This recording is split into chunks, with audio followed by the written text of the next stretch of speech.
In South African politics, the Democratic Alliance has built its public identity on two pillars: clean governance and transparency. For years, the party has positioned itself as the antidote to corruption, especially in comparison to the ANC. But the current clash between Helen Zille, John Steenhuisen, and Dion is exposing something uncomfortable.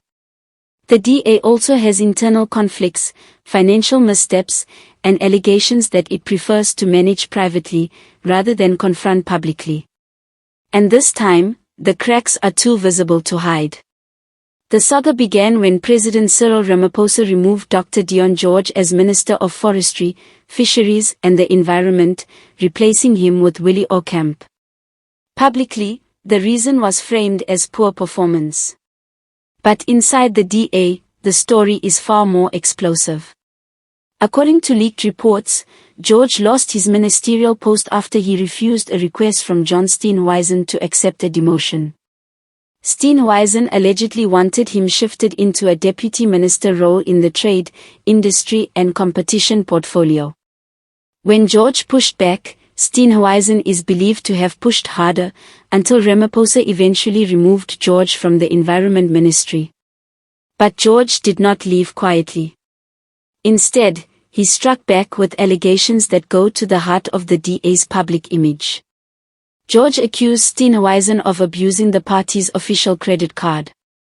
According to him, Steenhuisen used the card not for party-related business, but for Uber Eats orders for his family, and other household expenses. In other words, exactly the type of misuse the DA normally condemns in other political parties.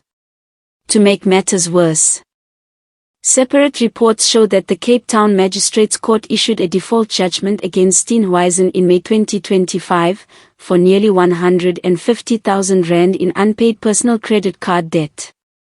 Suddenly, the man leading the DA's anti-corruption rhetoric was facing allegations of poor financial management and inappropriate use of party funds. In most political parties, this would immediately trigger public briefings, clear disciplinary timelines, and visible accountability. But in the DA, something very different happened. Helen Zille stepped in, not to clarify the allegations to the public, not to provide regular updates, but to reprimand party members for speaking to the media. Zille's message was simple: stop airing the party's dirty laundry. According to her, the DA's federal executive has directed everyone involved to stop, in her words, prosecuting their arguments through the media. Instead, the matter has been referred to the Federal Legal Commission for an internal investigation. A process the public cannot see, cannot question, and cannot monitor. This is where the contradiction becomes impossible to ignore. For decades, the DA has attacked the ANC for handling corruption behind closed doors. The DA has campaigned on transparency, internal democracy, and ethical leadership.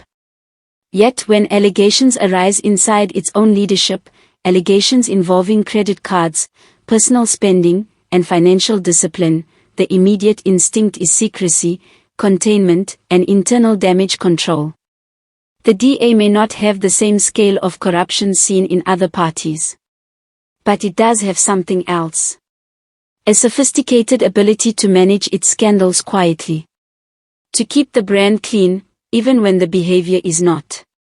To project transparency, while practicing privacy. And with the Steenhuisen George fallout now fully public, the question becomes unavoidable. Does the Democratic Alliance truly fight corruption? Or does it simply hide it better?